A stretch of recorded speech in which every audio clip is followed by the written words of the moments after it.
जिसका शीर्षक है अमर शहीद वीर नारायण सिंह। इस पाठ को अध्ययन करेंगे। इसके लेखक है डॉक्टर सुनीत मिश्र। ठीक है, तो आज हम अमर शहीद वीर नारायण सिंह की जीवन के बारे में पढ़ेंगे कि ये व्यक्ति कौन है और कहां से थे। ठीक है, तो सबसे पहले मैं आपको बता दूं कि ये जो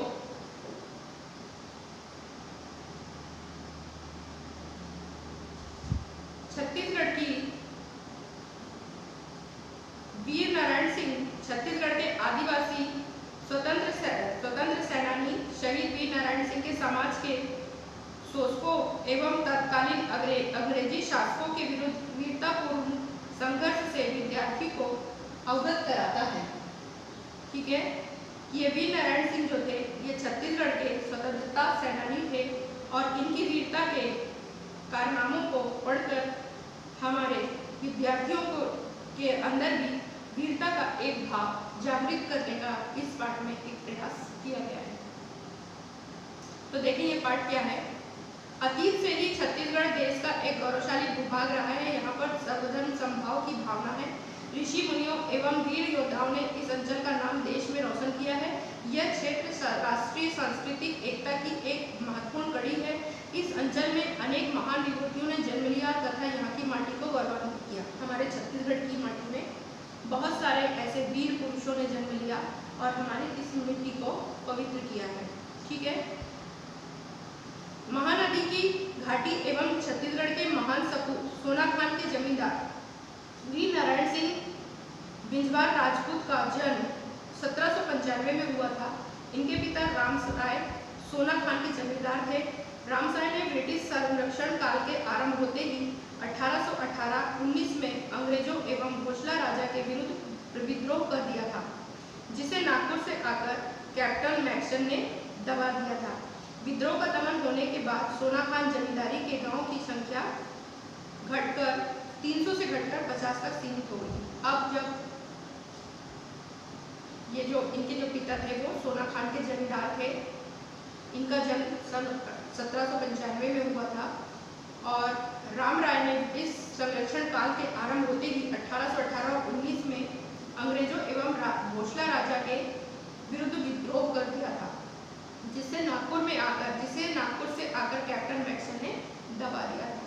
विद्रोह का दमन होने के बाद सोनाखान जमींदारी के गांव की संख्या जो थी वो 300 से घटकर 50 हो गई थी। इसके बाद भी राम राय का दबदबा समाप्त नहीं हुआ और बिंजवारों की तलवार का जादू सिर चढ़कर बढ़ता रहा। 1830 ईस्वी में राम राय की मृत्यु के पश्चात नारायण सिंह 35 वर्ष की अवस्था में जमींदार बने। जब इनके पिता का देहांत हो गया, तब उनकी उम्र 35 वर्ष थी, तभी ये जमींदार बन गए अपने गांव के। नारायण सिंह धर्मपरायण थे।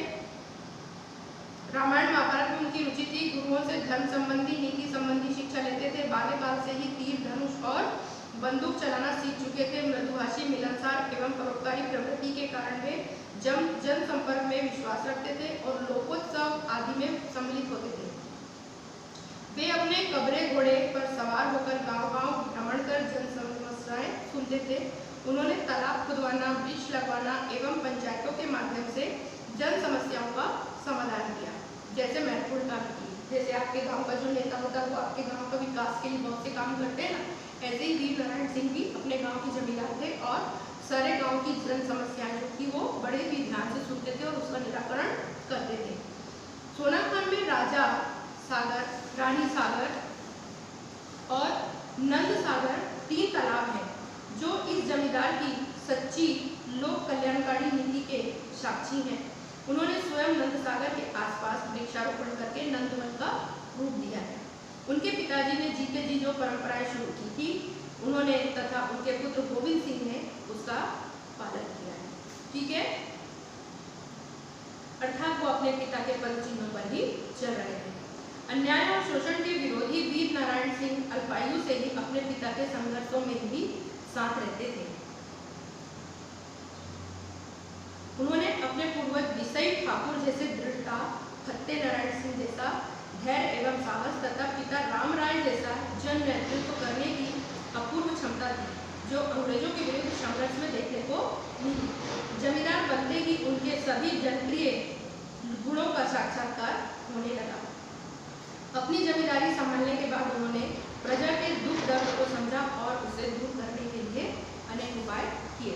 इस प्रकार उन्होंने अपनी जमींदारी का जो पद था उसे बहुत जिम्मेदारी के साथ निभाया और कर्तव्य का निर्वहन करते हुए उन्होंने अपनी प्रजा के सभी सुख दुख को दूर करने के अनेकों उपाय किए।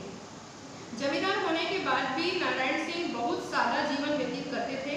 उनका मकान बड़ी हवेली या किला जैसा नहीं था, बल्कि बांस और मिट्टी से बना एक साधारण सा मकान। वे आम जनता के बीच समरस होकर ही अपने क्षेत्र का दौरा करते थे और रैयत की समस्याओं एवं कठिनाइयों का हल खोजते थे। 1854 के प्रारंभ में नागपुर राज्य के साथ छत्तीसगढ़ क्षेत्र भी अंग्रेजी राज में मिला लिया गया। कैप्टन इलियट ने इस अंचल की जमींदारियों का दौरा करके सरकार को रिपोर्ट भेजी।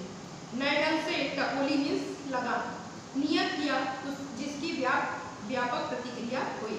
नारायण सिंह ने भी अंग्रेजों की इस नई नीति का विरोध किया। 1854 में जब नागपुर राज्य के साथ छत्तीसगढ़ क्षेत्र को भी अंग्रेजी राज्य में मिला दिया गया था और जो भी लगान लगता था उसे एक नए ढंग से नियत किया गया था। नारायण सिंह ने भी अंग्रेजों की इस नीति का विरोध किया। 1835 से 1855 के मध्य सोनाखान जमींदारी में अनेक समस्याएं आती रही, किंतु नारायण सिंह ने उसका दृढ़तापूर्वक सामना किया। वे अपने ग्रामों को पुनः प्राप्त करने के लिए प्रयासरत रहे। इस अवधि में अंग्रेज अपनी देशव्यापी समस्याओं में व्यस्त थे।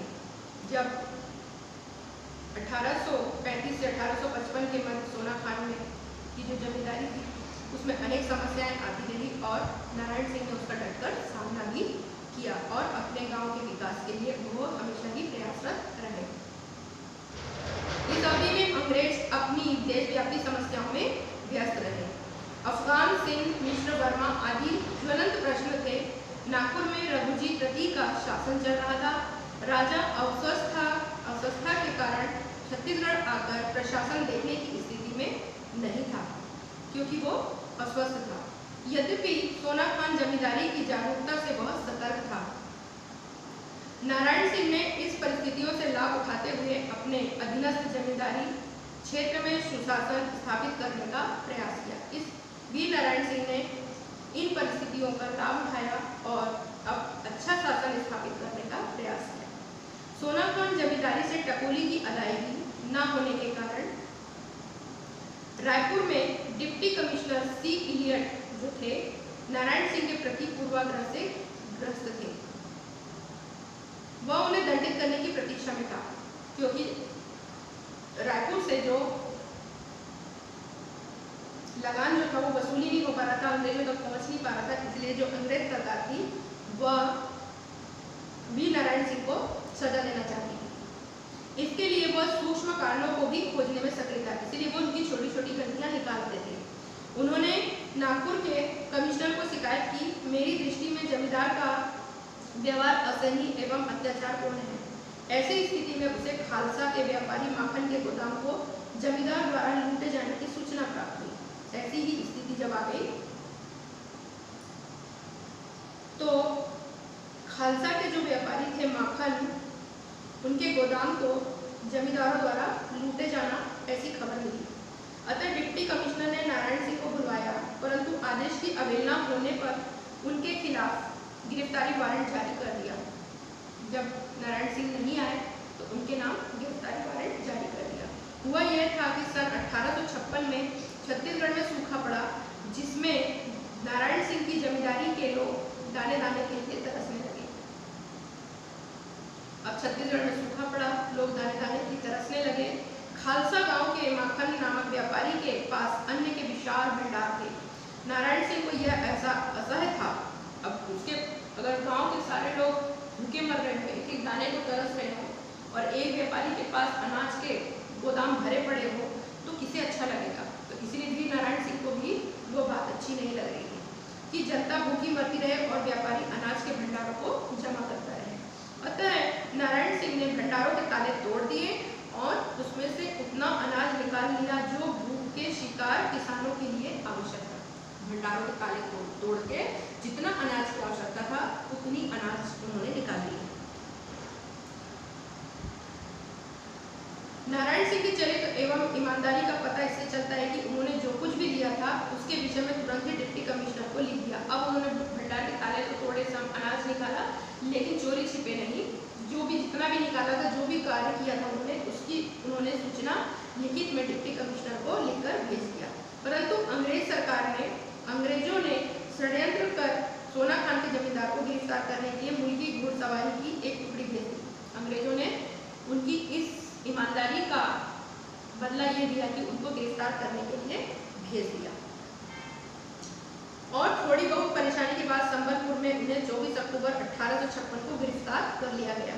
उन पर मुकदमा चलाया गया, परंतु नारायण सिंह की राजनीतिक चेतना एवं जागरूकता ब्रितानी अधिकारियों की चुनौती थी। अब जो भी मुकदमे में जो भी बहस हुई उसमें दूसरे अधिकारी जो थे उनके लिए भी एक चुनौती भरा समय था। नारायण सिंह को चोरी और डकैती के जुर्म में बंदी बनाया गया था। सोना खान के किसान अपने नेता को जेल में देख बेचैन थे, दुखी थे, किंतु उनके पास कोई चारा नहीं था। अब सोना खान के जो किसान थे अपने नेता को जेल में देखेंगे तो उनको स्वाभाविक दुख लगेगा, लेकिन बेचारे मजबूर थे। उसी समय देश में अंग्रेजी सत्ता के विरोध में विप्लव की अग्नि फूट पड़ी। इसका लाभ उठाकर सोना खान के किसानों ने संभवतः संबलपुर के विद्रोही नेता एवं क्रांतिकारी सुरेंद्र साय से संपर्क किया और उनकी मदद से नारायण सिंह ने रायपुर जेल से भाग निकलने की योजना बनाई। 10 माह 4 दिन बंदी रहने के बाद नारायण सिंह 3 अन्य साथियों के साथ भाग निकले। वे जेल से भागकर सीधे सोना खान चले गए और 3 माह तक स्वतंत्र घूमते रहे। रायपुर के डिप्टी कमिश्नर ने उन्हें पुनः पकड़वाने हेतु 1000 रुपए का इनाम घोषित करवाया। अब जब पुनः उसे गिरफ्तार करना चाहती थी सरकार तो 1000 रुपए का उनके ऊपर इनाम घोषित कर दिया। साथ ही उसने तुरंत एक दस्ते को सोना खान की ओर भेज दिया, परंतु ब्रिटिश सरकार उन्हें खोजने या बंदी बनाने में असमर्थ रही। जब नारायण सिंह आ गए तो गांव-गांव के आदिवासी अपने नेता को देखकर खुशी-खुशी दृढ़ निश्चय कर संगठित हुए। विद्रोह का नगाड़ा गांव-गांव बजने लगा, अर्थात उनको गिरफ्तार नहीं कर सके। नारायण सिंह भलीभांति जानते थे कि अंग्रेज सरकार उन्हें बख्शेगी नहीं और जल्दी से जल्दी गिरफ्तार करने के लिए पूरी ताकत लगा देगी, और ऐसा ही हुआ भी। नारायण सिंह ने परिणामों की तनिक भी परवाह बिना किए अंग्रेजों के विरुद्ध संघर्ष का शंखनाद जारी रखा।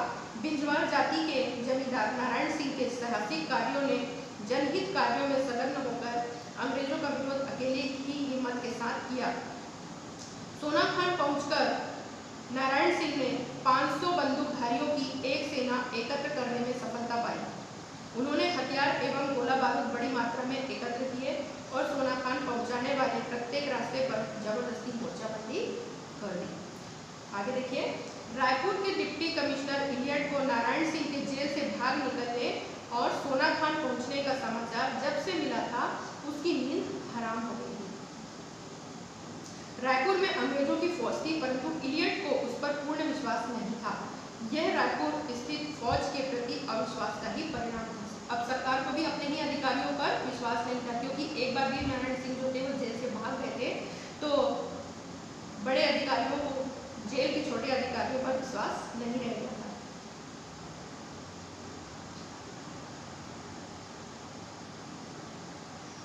यह रायपुर स्थित फौज के प्रति अविश्वास का ही परिणाम था कि वीर नारायण सिंह के विरुद्ध कार्रवाई करने में इसलिए इलियट को पूरे 20 दिन लग गए। जनहित में वीर नारायण सिंह का संघर्ष अंग्रेजों से प्रारंभ हुआ। छत्तीसगढ़ में 1857 की क्रांति का नेतृत्व उन्होंने किया। अंग्रेजों ने इसे विद्रोह माना था। जिले के अव्यवस्थित प्रशासन के कारण विद्रोह के लिए उपयुक्त अवसर था। सोना खान गांव को खाली करा दिया गया। पास की पहाड़ी में मोर्चाबंदी की गई। सोना खान की ओर आने वाले हर रास्ते पर नाकेबंदी करवाकर मजबूत दीवारें खड़ी करवा दी गई। निकट के गांव से रसद, शस्त्र, गोला बारूद आदि इकट्ठे किए और साहस के साथ मोर्चा संभाला गया।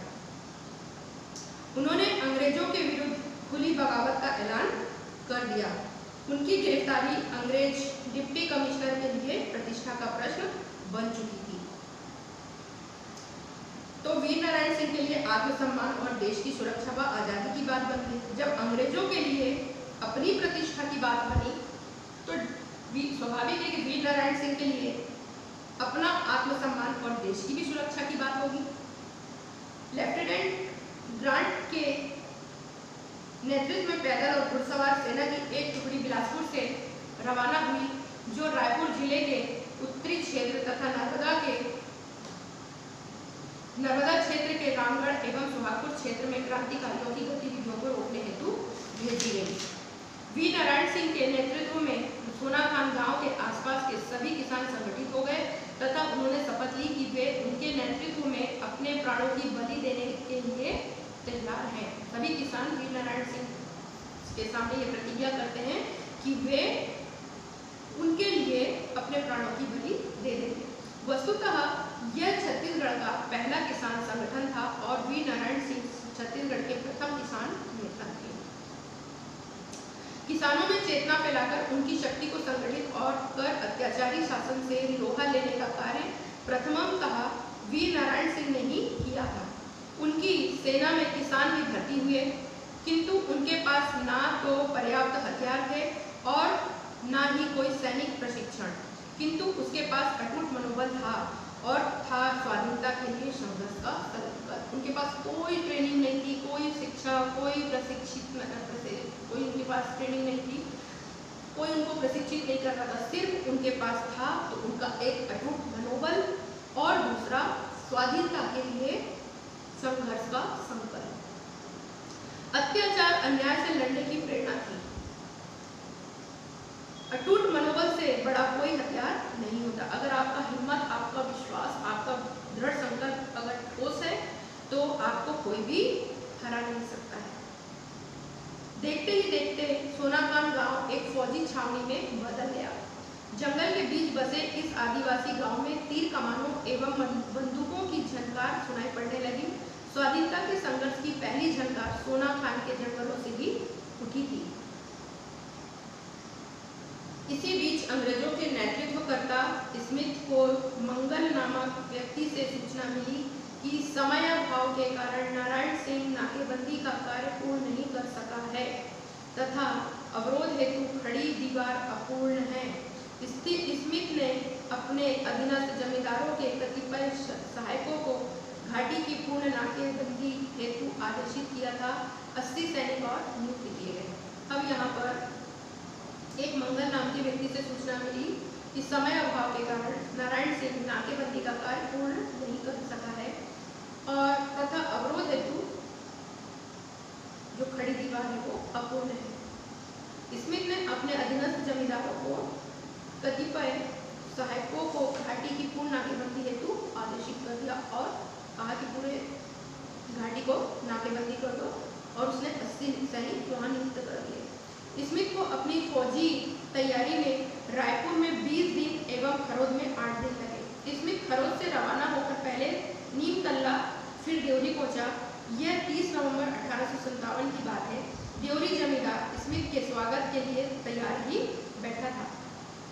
देवरी का जमींदार रिश्ते में वीर नारायण सिंह का काका लगता था। उसकी नारायण सिंह से खानदानी शत्रुता थी। स्मिथ ने देवरी जमींदार को हथियार की तरह उपयोग किया।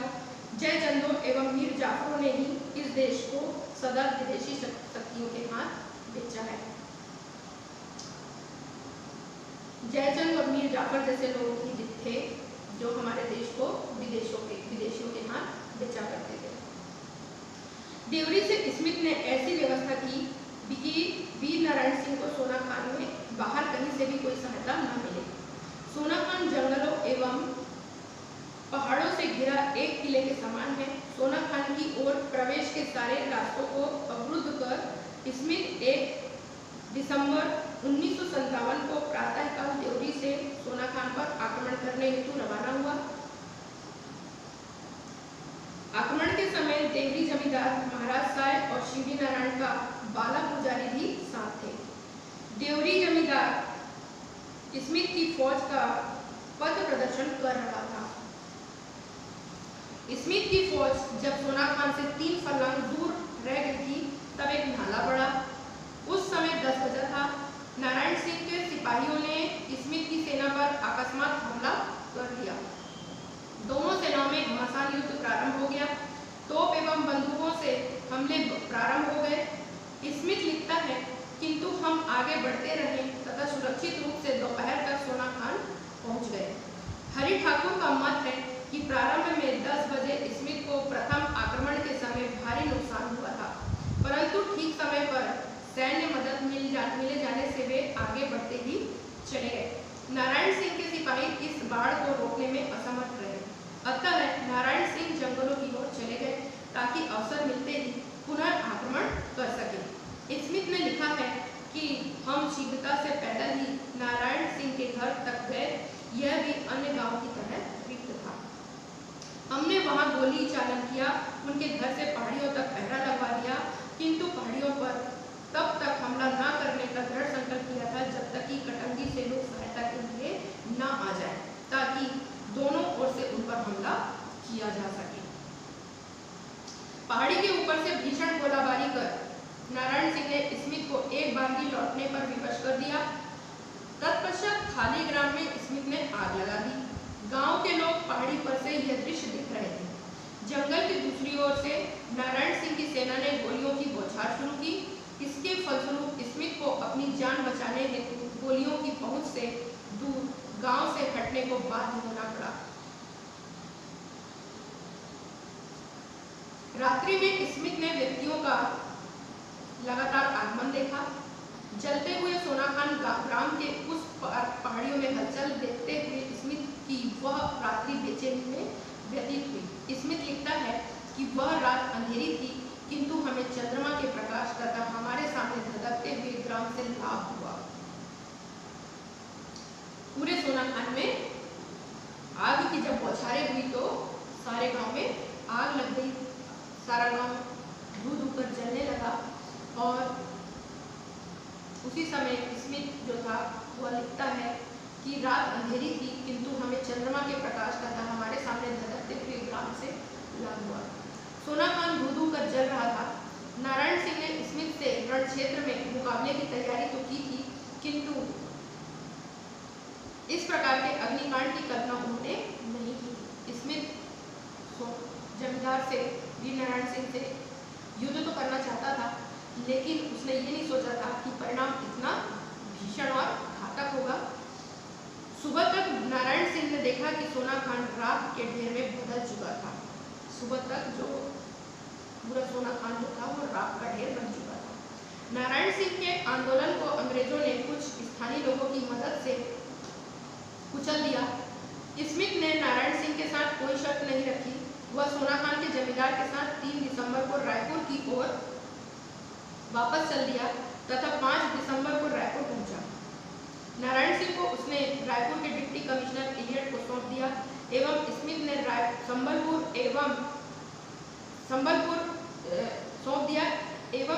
संबलपुर एक पत्र लिखकर निवेदन किया कि गोविंद सिंह को रायपुर भेजे, क्योंकि उस समय वह उस जिले में था। उसने व्यक्ति भेजकर यह निर्देश दिया कि व्यवस्था हेतु जमींदारी में नई नियुक्तियां की जाए तथा नारायण सिंह द्वारा बनाई गई सेना को रद्द कर दिया जाए। उन्होंने क्या किया, एक नए व्यक्ति को जमींदारी के लिए आमंत्रित किया जिसका नाम था Govind Singh. Deputy commissioner Elliot लिखता है, मेरे कोर्ट के समक्ष जमींदारों को पेश किया गया और उस पर 1857 के अधिनियम के सेक्शन 6 एक्ट 14 के अंतर्गत अभियोग लगाया गया। 1857 की धारा 1 और अधिनियम 11 के तहत मैंने उसे फांसी की सजा सुना दी। 9 दिसंबर 1957 को इलियट ने रायपुर स्थित 3रा भारतीय पैदल सेना के कमांडर को सूचित किया। उसे कल उषा काल में फांसी पर लटकाया जाएगा। अतः निवेदन है, आप इस कार्रवाई को देखने और जरूरत पड़ी तो व्यवस्था बनाए रखने के लिए अपनी कमान में जो रेजिमेंट है उसकी जेल के निकट परेड कराएं। 10 दिसंबर 1857 की सुबह सजा तामील कर दी गई। छत्तीसगढ़ के प्रेरणा प्रतीक शहीद वीर नारायण सिंह अमर हो गए, अर्थात उन्हें फांसी की सजा दे दी गई। वीर नारायण सिंह को फांसी देने के कुकृत्य से जनता में आतंक के स्थान पर आक्रोश व्याप्त था। अब जनता और आक्रोशित हो गई। वीर नारायण सिंह को जब फांसी दी गई उसके बाद रायपुर की जनता एवं सैनिकों के समक्ष दी गई फांसी की घटना ने अल्पकाल हेतु ब्रिटिश आतंक का भय प्रदर्शित किया, किंतु कालांतर में यह प्रेरणा के रूप में 18 जनवरी 1858 के विद्रोह के अवसर पर दृष्टिगत हुई, जिसका नेतृत्व वीर हनुमान सिंह राजपूत ने किया था। विद्रोह के बाद 17 लोगों को गिरफ्तार कर अंग्रेजों ने 22 जनवरी 1858 को सार्वजनिक फांसी दी, जिसमें सभी जाति एवं धर्म के लोग थे। वीर नारायण सिंह का बलिदान व्यर्थ नहीं गया। आजादी की लड़ाई में वे छत्तीसगढ़ के प्रेरणा स्रोत रहे। वीर नारायण सिंह छत्तीसगढ़ में 19वीं शताब्दी के पुनर्जागरण काल में राजनीतिक सामाजिक संचेतना के संवाहक थे। इस प्रकार देश की स्वाधीनता आंदोलन में भाग लेते हुए छत्तीसगढ़ के वीर सेनानी शहीद हो गए। हमारे लिए गौरव की बात है, छत्तीसगढ़ में स्वाधीनता के लिए पहला बलिदान देने वाला एक आदिवासी वीर था, जिसने यह सिद्ध कर दिया था कि स्वाधीनता की अग्नि इस छत्तीसगढ़ के आदिवासियों के हृदय में भी बराबर धधक रही है। जेल के कैदियों एवं जनता ने भी 10 दिसंबर 1857 को मातम मनाया तथा वीर साथी को श्रद्धांजलि दी। छत्तीसगढ़ के स्वतंत्रता संग्राम की यह चिर स्मरणीय घटना है। वीर नारायण सिंह के वंशज व क्षेत्र की जनता आज भी सोना खान जाकर श्रद्धा सुमन अर्पित करती है। नारायण सिंह की वीर गाथा घर घर में व्याप्त है। गर्व के साथ जनता वीर नारायण सिंह के लिए यह कहकर याद करती है, वीर नारायण तुम्हारी वीरता बलिदान से आग के शोले निकलते अब भी सोना खान से। जनता कहती है कि आज भी जब तुम्हारी वीरता की कहानी लोगों की जुबां पर जब होती है तो आग के शोले उनकी आंखों से निकलने लगते हैं अंग्रेजों के विरुद्ध। शहीदों व सेनानियों के बलिदानी गौरव का प्रतीक देश में तिरंगा ध्वज फहर रहा है बड़ी शान से। आज आजादी की लड़ाई में जो हमारे शहीद, जो सेनानी और उन्होंने जो बलिदान दिया है, हमारे सैनिक और सेनानियों ने, वीर सेनानियों ने जो बलिदान दिया है और शहीद हो गए हैं इस देश की आज़ादी के लिए, जिसका परिणाम आज हमारे देश का तिरंगा जो निरंतर फहरा रहा है, वही इनकी बलिदान का प्रतीक है। इस प्रकार जो वीर शहीद नारायण सिंह को याद करते हुए उनकी वीरता का गुणगान करते हैं और आज भी जब लोगों को उनके संघर्षों की कहानी याद करते हैं, किस प्रकार उन्हें फांसी दी गई थी, तो वह अंग्रेजों के विरुद्ध उनकी आंखों से आग के शोले निकलने लगते हैं। तो इस प्रकार वीर नारायण सिंह जो थे हमारे छत्तीसगढ़ के वीर पुरुषों में से एक थे, जिन्होंने आज़ादी की लड़ाई में अंग्रेजों के विरुद्ध पर्याप्त संघर्ष किया और अपनी जान न्यौछावर करने के लिए वे कभी भी पीछे नहीं हटे और इस देश पर न्यौछावर होकर उन्होंने हमारे देश को आज़ादी की लड़ाई में एक भरपूर योगदान दिया, जिसकी गाथा आज भी हमारे छत्तीसगढ़ के हर गांव-गांव, शहर-शहर में गाई जाती है। तो ये पाठ आपको समझ में आ गया होगा, ठीक है, जिसमें वीर नारायण सिंह की अमर शहीदी की गाथा कही गई।